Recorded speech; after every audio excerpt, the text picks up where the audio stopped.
Let other people lead small lives, but not you. Let everybody else cry over small hurts, but not you. Let everybody else argue over non-essentials, but not you. Deal in things that matter. Make sure what you do is the product of your own conclusion. Take advice, but not orders. Let everybody around you be helpful, but then put that through your own mental computer and make sure what you do is the product of what you've concluded based on all the input.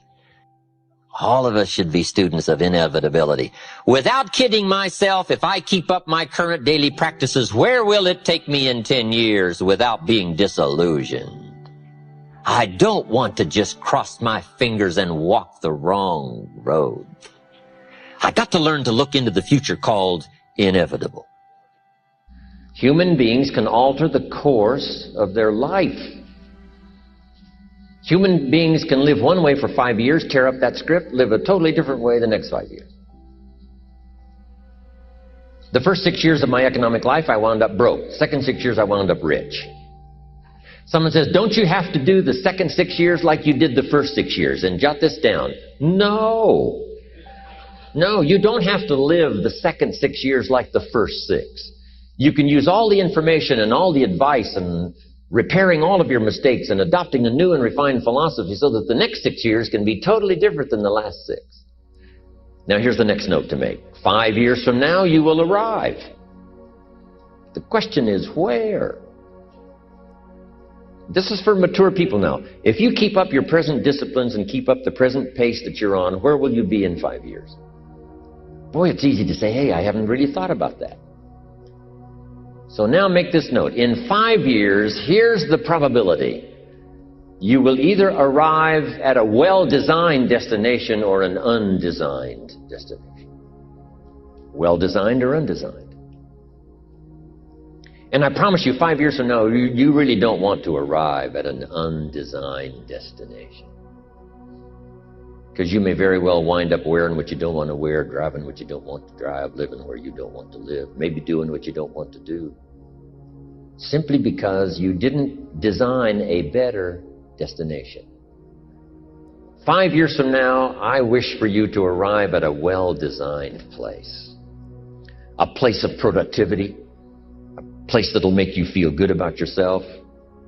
A place that'll give you honor and respect. A place that'll give you influence to touch other people 5 years from now that you couldn't do today. Where will you be in 5 years? The first thing you start changing is what? Your philosophy.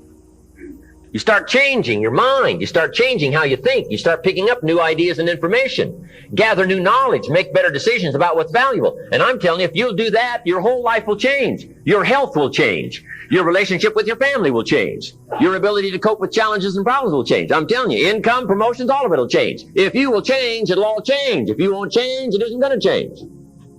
You can keep your fingers crossed if you want to and hope they'll straighten it out. You can wish for the wind not to blow quite as severe, but I'm telling you, wishing for the wind to change in your favor, we call naive at best. Don't do this any longer. Wish for a better wind. The key is to wish for the wisdom to set a better sail. Utilize whatever wind that blows to take you wherever you want to go.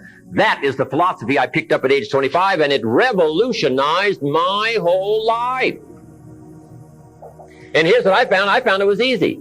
I got rich by the time I was 31, and it was easy. Now, here's my definition of easy. Got to jot this down. My definition of easy, meaning something I could do. I figure if it's something you can do, it's easy. Now, here's a parenthesis. Parenthesis, I worked hard at it. I found something I could do, which was easy, but I worked hard at it. I got up early and stayed up late, worked hard that 6 years. But what I did was easy, meaning it was something I could do. You say, well, Mr. Rohn, if it was so easy, how come everybody else around you during that 6 years, how come they didn't get rich? Here's why. It's easy not to. How else would you describe it? That's it. You say, no. For all of the rest of them, it was hard for them and it was easy for you. That's not true. You couldn't debate me on that in front of this intelligent audience. But here's the challenge. Let me give it to you in a philosophical phrase. I tend to be a little philosophical. Here it is. The things that are easy to do are also easy not to do. That's the difference between success and failure. So you've got the choice here today of one of two easies. Easy to or what? Easy not to. I can give you in one sentence how I got rich by the time I was 31. Here it is in one sentence. I did not neglect to do the easy things I could do every day for 6 years. Underline. I did not neglect. That's the key. I found something easy I could do that led to fortune, and I did not neglect to do it. Major reason for not having everything you want in America. Major reason for not having more of what you want in America. More health, more money, more power, more influence, more everything. Major reason why you don't get it. Simple answer. Neglect. Neglect. And here's the problem with neglect. It starts as an infection. And if you don't take care of it, it becomes a disease. And here's what else is the problem. One neglect leads to another. Neglect to do wise things with your money, you'll probably neglect to do wise things with your time. Neglect to do wise things with your time, you'll probably neglect to do wise things with your business. One leads to another, leads to another. Pretty soon, neglect has you by the throat, emptying your purse, emptying your heart, emptying all of your chances for equities and power and all the good things. Neglect. What if you should be walking around the block every day for your good health and you don't? I'm telling you, you're on the wrong track. You should do it, you could do it, you don't do it. That's called formula for disaster. All you've got to do is let that and a few other things accumulate for 6 years, and now you're driving what you don't want to drive, wearing what you don't want to wear, living where you don't want to live, doing what you don't want to do, maybe having become what you really didn't want to become. I'm telling you, that's it. Just neglect along, drift along, and it's got you by the throat. It'll take all your values, leave you with just a little bit of dust in a summer wind, and it'll soon be gone. I hope I said that well. That's it. It's where I found myself at age 25 until my teacher came along and said, Mr. Rohn, up till now you've messed up. Let's see if we can't clean that up, change it all. I did. Changed my life. Not just the money, all the rest of the values that came pouring in when I understood that it was me. It was me. We intend to when the idea strikes us. We intend to when the emotion is high. But now if you don't translate that into action fairly soon, now the intent starts to diminish. And a month from now, it's cold. A year from now, can't be found. So act. Set up a discipline when the emotions are high and the idea is strong and clear and powerful. That's the time to set up the discipline. Somebody talks about good health and you're stirred. Say, right, I need to get a book on nutrition. Get the book before the idea passes and before the emotion gets cold. Go for the book. Start the library. Start the process. Fall on the floor. Do some push-ups. Action. Got to take action. Otherwise, the wisdom is wasted. Otherwise, the emotion soon passes. Unless you put it into a disciplined activity. Capture it. Disciplines is called how to capture the emotion and how to capture the wisdom and translate it into equity. Disciplines. Now, here's what's important about disciplines. All disciplines affect each other. In fact, here's a good philosophical phrase. Everything affects everything else. Nothing stands alone. Don't be naive in saying, well, this doesn't matter. I'm telling you, everything matters. There are some things that matter more than others, but there isn't anything that doesn't matter. We all pity the man who says, well, this is the only place I let down. Not true. Key to take home. Every letdown affects the rest of your performance.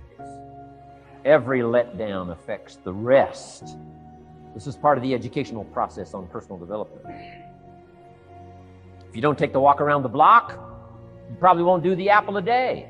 If you don't do the apple a day, you probably won't start building your library. If you don't build your library, you probably won't keep a journal, and you won't take pictures, and then you won't do this, you won't do wise things with your money, won't do wise things with your time, won't do wise things with your possibilities and relationships, and the first thing you know, 6 years of that accumulated, and we say you have messed up. So the whole key to reversing that process now is to start picking up these disciplines. Now here's the positive side. Every new discipline affects the rest of your disciplines. Every new one affects the rest. That's why action is so important. The least action, the smallest action. Take it.